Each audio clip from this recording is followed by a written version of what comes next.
السلام عليكم. في فيديو النهارده ان شاء الله اللي هو فيديو الجمعه، معلش هيبقى قصير شويه، بس المفروض ان احنا هنحكي قصه سفري. يعني انا حكيت لكم قبل كده انا ازاي سافرت، ولكن ما حكيتش القصه. فالقصه بقى الحاجات اللي تزعل، والمواقف اللي تفرح، والمواقف اللي تضحك، المواقف اللي توقف وكده يعني. وما تنسوش تعملوا لايك وسبسكرايب وشير وكومنت وريبورت وبلوك وكل حاجه موجوده على اليوتيوب اعملوها. وقبل ما نبدأ الفيديو عايزكم ما تسرعوش كتير في الفيديو، عشان يعني كل كلمة هقولها وكل موضوع هحكيه ممكن يكون ان هو حكاية، بس برضه ممكن تفيدكم. يعني فيلا بينا نخش على الفيديو على طول. طيب، حلقة النهاردة هنتكلم، هي الحلقة الأولى من السلسلة هنتكلم فيها عن الفكرة أو التقديم وازاي قدمنا وكده، عشان دي الخطوة الأولى في أي حاجة إنك تقدم وكده. أنا أتمنى ما يكونش في دوشة في الصوت، لأن أنا يعني في حرب بره. ما علينا.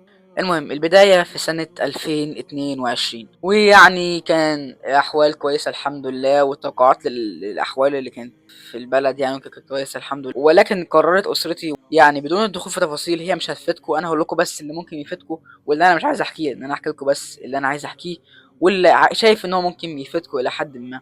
فالمهم إن إحنا أسرتي اللطيفة قررت إنها تقدم في الهجرة العشوائية. وطبعا تقديم شرفي، بمعنى ان احنا سمعنا قصص ان في ناس قعدت 17 سنة ما بتكسبش، واكتر كمان قاعدين بيقدموا ومش بيكسبوا. فقلنا مش مشكلة، نقدم ومش خسرانين حاجة، نقدم ومش خسرانين حاجة. وقدمنا فعلا، عشان نقدم، عشان بس في ناس ناوية تقدم السنة الجاية، او ناس قدمت بتتفرج عليا كلهم يعني بحبهم. ايا كان، حتى لو واحد اصلا مش مقدم ومش عارف انا هتكلم عن ايه.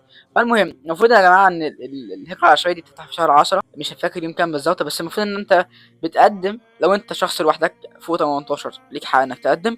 لو انت عندك اسره وعايز تقدم لهم كلهم، لو جات لك ان شاء الله، يعني لو جات لك بتسافروا كلهم معاك زي ما حصل معانا. وممكن تقدم، لو انت مثلا اسره ممكن تقدم انت وانت ومثلا زوجتك، او انت ست بتقدم انت وزوجك. فلو حد جات له اتنين الاسره كلها بتسافر، فبتزود فرصكوا اكتر، فاهمين قصدي؟ فالمهم دلوقتي انت عشان تقدم محتاج انك تصور صور. انت لو رحت عند اي استوديو قلت له انا عايز اصور اللوتري وكده هو يفهمك. تمام، اعتقد يعني خلاص بقى مصر كلها مقدمين في اللوتري. بتملى بيانات على موقع معين. ممكن في شهر 10 الجاي هنعمل ان شاء الله فيديوهات ضرب نار في التقديم، وهنولع الدنيا ان شاء الله مع بعض. وشكرا على الف مشترك الان. المهم فانت بتقدم، وبعدين بتنتظر النتيجة في شهر 5. احنا بقى قدمنا ونسينا الموضوع. لا، هو احنا نسينا الموضوع بالمعنى الحرفي، مش نسينا ان احنا تجاهلناه، لا احنا نسيناه. انت فاهم؟ ف جينا في شهر 5. المفروض يا جماعه ان النتيجه بتظهر في شهر 5، مش فاكر يوم 4 ولا يوم كام بالظبط، والله ما فاكر الايام بس فاكر الشهور. بس انا قبل ما اقول اللي حصل والموقف اللي حصل في وقت ظهور النتيجه، انا عايز اتكلم عن حاجتين مهمتين جدا جدا يعني، او تقريبا هم 3 حاجات، و3 حاجات اعتقد انتوا اللي تسالوهم ليا وكده. طبعا يا جماعه، في ناس دايما بتخش تقول لي هو انا لو هسافر امريكا ممكن الموضوع ياخد شهر ولا شهرين ولا 3 شهور ولا ياخد كام بالظبط. ده انا بكون عايز اعمل له بلوك.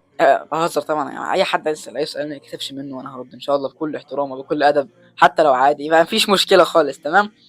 المهم، فامريكا مش بتسافر في شهرين او في شهر، او حتى ممكن سنه، ممكن اكتر كمان عشان تسافر من اول تقديم ومن اول، يعني فاهم؟ فالموضوع مش زي ما انت فاكر. هو ده طبعا بيكون شخص مش فاهم الموضوع، فانا بحترمه وبقدر كده. طبعا بهزر في حته البلوك ده يعني.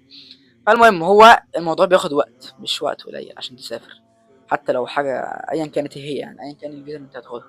تاني حاجة، في تقريبا حوالي 600 واحد 200 واحد يكلموني الكونفirmation نمبر بتاعكوا ايه. والناس اللي مش عارفة اللوتري، فالكونفirmation نمبر دوت انت لما بتقدم على اللوتري بيديك رقم كده، انت بتشوف بيه نتيجتك في شهر 5. في ناس بتقول لي يا احمد ايه الكونفirmation نمبر بتاعكوا او اللي انتوا كسبتوا بيه، عشان لو متشابه مش عارف في ايه مع بتاعنا يبقى احنا هنكسب. فالموضوع دوت مش صح زي ما انتوا فاكرين، وغالبا هو غلط. وهي مجرد توقعات، ممكن تكون صح وممكن تكون غلط، وزي ما تيجي تيجي. مش اي حاجه هنشوفها نصدقها، والله اعلم. انا برضو مش بقول معلومه اللي هو لا هي مش صح، هي ممكن تكون صح، بس انا ما عنديش المعلومه ان انا اقول لك ان ده صح ولا لا. فما تهتمش الحاجات دي وانسى الموضوع، تجاهله. اللي ربنا كاتبه هيكون، يعني فاهم قصدي؟ فانت لو ربنا عايزك تسافر هتسافر، واسعى، والباقي على ربنا. انا كنت كاتب سكريبت الفيديو دوت، سكريبت قدامي هنا اهو على اللابتوب، والله ما قريت منه ولا كلمه. نسيت اصلا ان انا كاتبه، فعمال اتكلم من قلبي عشان انتوا قلبي. وتالت حاجه قبل ما اكمل القصه، عشان انا عارف اني طولت عليكم شويه. تالت حاجه يا جماعه، ان الناس للاسف بتكون حاطه في دماغها ان انا طالما قدمت على لوتري يبقى هي هتجيلي، وان انا كده كل يوم بقى افضل ابص على اليوتيوب وامريكا عامله ازاي وكده. انا حابب اقول لك ما تعشمش نفسك. ده مش حاجة وحشة مني، دي حاجة حلوة ليك. لان انت اولا مش ضامن، النسبة قليلة جدا يعني زيرو، مش فاكر بصراحة، بس نسبة قليلة جدا انك تتقبل. عشان كده بقول الموضوع كله في ايد ربنا، الموضوع كله لو ربنا رايده هيكون. كل عليك انك تسعى، ادعي ربنا، وما تعشمش نفسك، بمعنى انك ما تقولش ما تتعاملش كانك خلاص هتسافر، فاهم قصدي؟ ما تبقاش تشوف مثلا الحق ده سعر ايه فول مارت قد ايه، ده انا سافر بقى خلاص، ده انا هعيش. لا، انت اسعى وادعي ربنا، وزي ما تيجي تيجي. لكن ما تحطش في دماغك انك خلاص يعني كده طالما قدمت وانت هتسافر وكده. وربنا يكرم الجميع، وان شاء الله كل يعني الناس اللي عايزه تسافر تسافر، كل اللي عايز يحقق حلمه يحقق حلمه، وكل اللي عايز اي حاجه يبقى عايز اي حاجه. اكمل القصه، وهي يعني خلاص الحلقه الاولى قربت تخلص. فالمهم دلوقتي جه شهر 5 واحنا كنا ناسيين زي ما قلت لكم الموضوع. ولولا الحاجه اللي انا هقول لكم عليها ان شاء الله في الحلقه التانية اللي هتنزل مش عارف امتى، زي ما تيجي تيجي ان شاء الله، سواء تلات او جمعه ما اعرفش.